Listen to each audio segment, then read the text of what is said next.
నమస్తే, నేను సిరి. ఏపీలో జగన్మోహన్ రెడ్డి గారు అయితే జమిలీ ఎలక్షన్స్ మీద ఎన్నో ఆశలు పెట్టుకున్నారు. అయితే ఇప్పుడు చంద్రబాబు నాయుడు గారు జగన్మోహన్ రెడ్డి గారి ఆశల మీద నీళ్లు జల్లారని చెప్పేసి ఒక వార్త కూడా వస్తుంది.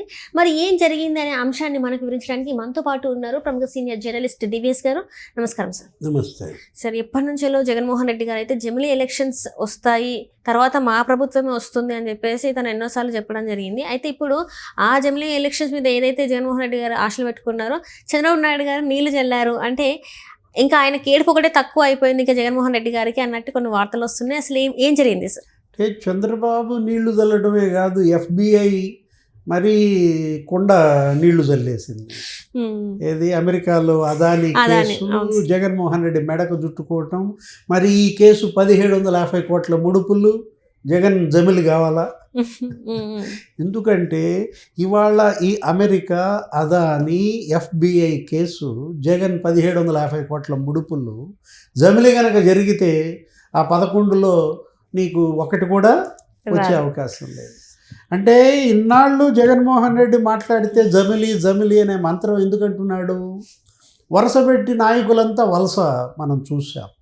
ఏది ఆయన ఎప్పుడైతే ఓడిపోయాడో, ఓడిపోయిన మరుక్షణమే ధర్మాన ప్రసాదరావు సీనియర్ మోస్ట్ ఆయన రెవెన్యూ మంత్రిగా చేసినాడు. అటు వాళ్ళ నాన్న రాజశేఖర రెడ్డిలో, తర్వాత కిరణ్ రోసయ్య, జగన్ క్యాబినెట్లో ఉన్న ధర్మాన ప్రసాదరావు ప్రత్యక్ష రాజకీయాలకు గుడ్ బై అన్నాడు. అవును సార్. అప్పుడే నీకు కొద్దిగా దిమ్మ తిరిగింది. ఆ తర్వాత ఒక నెల రోజులు కాగానే వాళ్ళ డిప్యూటీ సీఎం ఆయన ఆళ్ళ నాని ఆరోగ్య శాఖ మంత్రిగా చేశాడు. ఆయన ప్రత్యక్ష రాజకీయాలకు గుడ్ బై అన్నాడు. ప్రత్యక్ష రాజకీయాలకు గుడ్ బైయే కాదు, అసలు ఆ ఏలూరులో వైఎస్ఆర్ కాంగ్రెస్ పార్టీ కార్యాలయం కూడా ఖాళీ చేయమన్నాడు. ఆ బిల్డింగ్ ఖాళీ చేసేసేయమన్నాడు.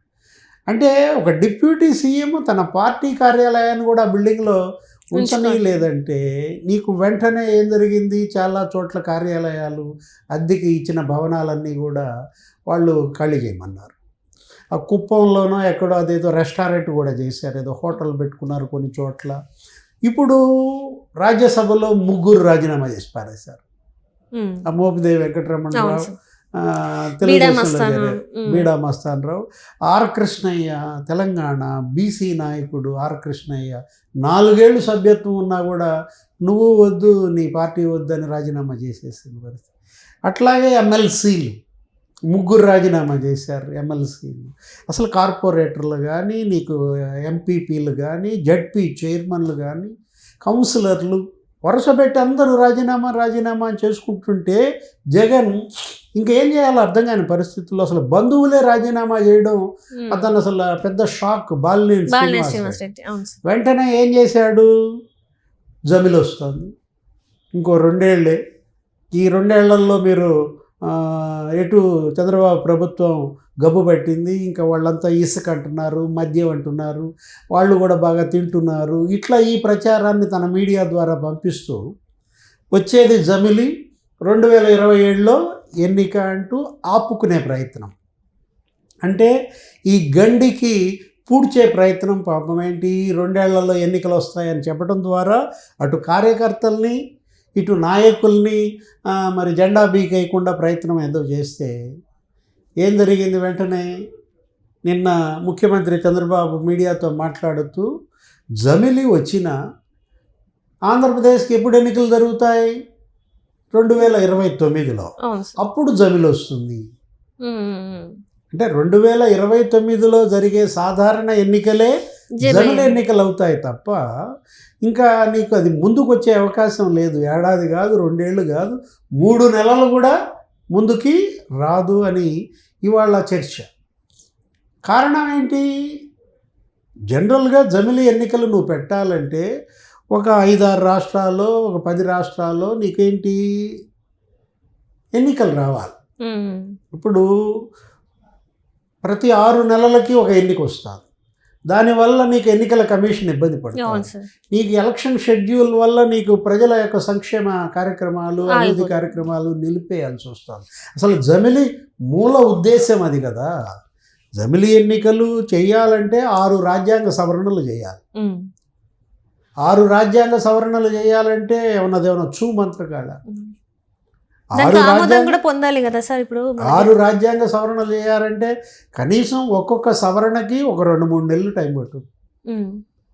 ఒక సెషన్లో పెడతావు, లోక్సభ ఆమోదం పొందుద్ది, రేపు పొద్దున వింటర్ సెషన్లో ఏదైనా పెడితే మళ్ళా అది రాజ్యసభకు పంపాలి. అది ఎప్పుడు తర్వాత సెషన్, ఆ తర్వాత సెషన్ ఎప్పుడు 3 నెలల తర్వాత. ఇట్లా 6 సెషన్లకి నీకు 6 మూళ్ళు 18 నెలలు వేసుకున్నా నీకు అక్కడే 2 ఏళ్ళు అవుతాయి. అంటే ఆమోదం పొందడానికే 2 ఏళ్ళు. మరి ఎలక్షన్ కమిషన్ మొత్తం దేశమంతా నీవు ఒకేసారి ఎన్నికలకి మరి అటు ఈవీఎంలు సిద్ధం చేసుకోవాలి, వీవీప్యాట్లు సిద్ధం చేసుకోవాలి, ఎలక్షన్ సిబ్బందిని రెడీ చేసుకోవాలి, దానికి ఇంకొక 2 ఏళ్ళు ఇటు పడుతుందన్నమాట. ఎట్లా చూసినా నీకు ఇది 4 ఏళ్ల ప్రక్రియే తప్ప ఇది 2 ఏళ్లలో జరిగేది కాదు. జమిలీ అనేది కేవలం జగన్మోహన్ రెడ్డి ఒక మాయ, ఒక భ్రమ. తను భ్రమల్లో ఉండి తన కార్యకర్తలను ఏదో భ్రాంతికి గురి చేస్తున్నాడే తప్ప అది వచ్చేది కాదు. వచ్చినా చంద్రబాబు అన్నట్టుగా ఎప్పుడు 2029లో మనం మొన్న అనుకున్నాం ఏంటి, ఆ మధ్య ఒక వీడియో కూడా చేసాం, జమిలీ ఎన్నికలు రావాలంటే మహారాష్ట్ర రిజల్ట్ని బట్టి కూడా అనుకున్నాం. మహారాష్ట్ర రిజల్ట్స్లో గనక ఇండియా కూటమి, రాహుల్ గాంధీ, శరద్ పవార్, అసలు వీళ్ళు గనక గెలిస్తే అసలు జమిలే రాదు. మహారాష్ట్ర ఎన్నికల్లో గనక బీజేపీ ఇవాళ షిండే లేకపోతే అజిత్ పవార్ వాళ్ళు గనక గెలిస్తే, అంటే ఇప్పుడు ఈ మహాయుతి కూటమి జమిలీ ఎన్నికలు తీసుకొస్తారు, జమిలీ ఎన్నికల బిల్లులు లోక్సభలో రాజ్యసభలో ప్రవేశపెడతారు. మహారాష్ట్ర ఇవాళ రిజల్ట్ వచ్చాయి. మహారాష్ట్ర రిజల్ట్స్లో నీకు బీజేపీ ల్యాండ్ స్లైడ్ విక్టరీ, అంటే ఇక బీజేపీకి ఎదురు లేదు. రేపు దేశం మొత్తం ఇవాళ బీజేపీ మళ్ళా ఇంకోసారి నరేంద్ర మోడీ 412 పోయిన నినాదం, గత ఎన్నికల్లో 404 గొట్టాలన్నాడు, ఇప్పుడు 404కి చూస్తారు. అది కూడా ఎప్పుడు 2029. అంటే ఇప్పుడు చూస్తున్నట్టయితే సార్, ఇప్పుడు మరి జగన్మోహన్ రెడ్డి గారి పరిస్థితి ఏంటంటారు? ఇప్పుడు ఇన్ని కేసులు ఉన్నాయి ఇక్కడ ఇండియాలోనే కాకుండా, ఇప్పుడు అక్కడ మనం చూస్తే అమెరికా కూడా ఆయన పేరు వినిపిస్తుంది. అంటే జగన్మోహన్ రెడ్డి నేషనల్ కాదు ఇంటర్నేషనల్ అయిపోయింది. మరి పరిస్థితి ఏంటంటారు? జగన్మోహన్ రెడ్డి పరిస్థితి ఏముంది, కుడితిలో పడ్డ ఎలుకే కదా. ఇప్పుడు ఎలక కుడితిలో పడితే ఏమో అది గిలగిలగిల కొట్టుకుంటుంది అనమాట. అవినీతి కుడితిలో పడినట్టే కదా. కాకపోతే ఈ కుడితి ఇది భారతదేశం కుడితి కాదు, ఇది అమెరికా కుడితిలో పడ్డ ఎలక జగన్మోహన్ రెడ్డి అన్నమాట. ఎందుకంటే నీకు భారతదేశ చట్టాలు వేరు, అమెరికా చట్టాలు వేరు. అవినీతిని అమెరికా అసలు ఉపేక్షించే ప్రసక్తే లేదు. ఈ అదానీ, ఈ జగన్మోహన్ రెడ్డి, ఈ సెకీ ఒప్పందం వల్ల నీకు అక్కడ అమెరికన్ బ్యాంక్స్, అక్కడ అమెరికన్ ఫైనాన్స్ ఇన్స్టిట్యూషన్స్ అవి ఒక్కసారిగా భూకంపం వచ్చిన పరిస్థితి అన్నమాట. అంటే నువ్వు భారత ఆర్థిక వ్యవస్థని అతలాకుతలం చేయడమే కాదు, జగన్మోహన్ రెడ్డి తన అవినీతి కుంభకోణాలతో ఏకంగా అమెరికా ఆర్థిక వ్యవస్థనే వైబ్రేషన్స్ తెచ్చాడు. Right sir, right. Thank you so much sir.